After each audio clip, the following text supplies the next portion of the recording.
Welcome back to Insight Indonesia, brought to you by the Jakarta Globe. I'm your host, Lynn Newman. Today we're talking with Brian Hanley, who is the Asia Director of Search for Common Ground.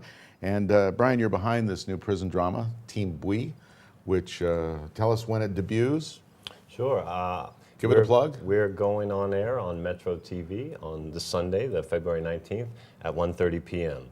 And actually, I want to correct you. We're behind it. We brought the framework and we brought some financing, but I should say that it's all locally produced. So all local writers, production, post-production, and of course broadcast. And we're thrilled to be working with Garen Nugroho from Set Films, who have helped us to produce this.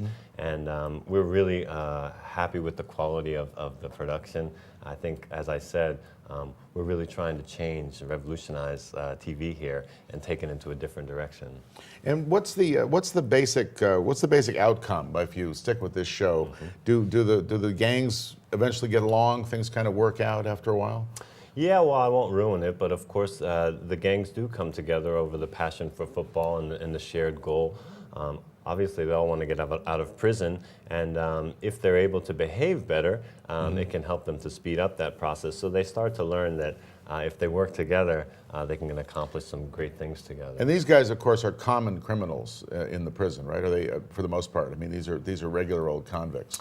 There are mainly. We also have a terrorist prisoner who is the goalkeeper, Malik, and he's going through a process of counseling from a local Kiai and trying to prepare himself for his eventual release. So we're touching on a lot of issues that can be sometimes sensitive here in Indonesia, but I think they're important, and we need to. Are there any former lawmakers or government officials? No corruptors in this show, but I must say that we have an exclusive original soundtrack that was produced by Slank, which is a huge excellent, yeah, rock band here. Sure. And it's called Punya Cinta, and we're going to be launching the video clip later this month as well. And the message there is strongly anti-corruption. Once you hear it, you'll know what I'm talking about. Okay, we'll look forward to hearing that music and seeing the show this Sunday on February 19th on Metro TV, which is our competitor, but we don't mind. It's a good cause.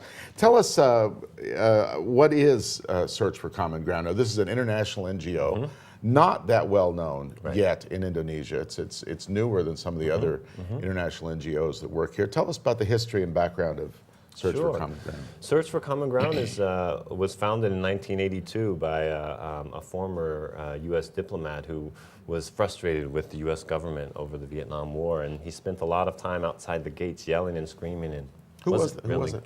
John Marks is our president. Oh, okay.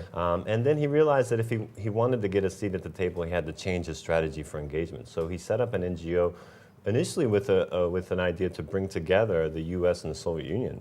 At that time, we were all fearful of a nuclear catastrophe, and so out of that, we started to do more work in Africa and the Middle East and field programming, and today we now have offices in 29 countries, I think. And so we're a pretty small international NGO, but we're the biggest international NGO that's dedicated to peace building and conflict transformation. So what does that mean?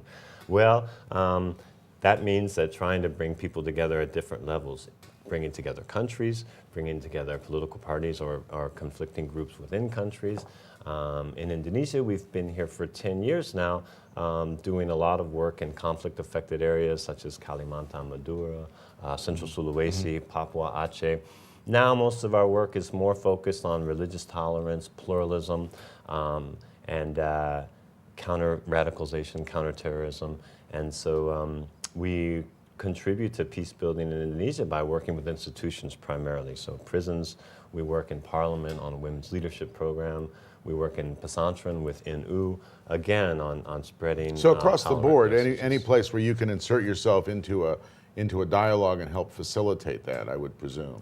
Well, we try not to insert or parachute in. People often invite us because they see value in what we bring, and so that's, I think, one of our key principles is that we want it to be locally driven, the peace building initiatives.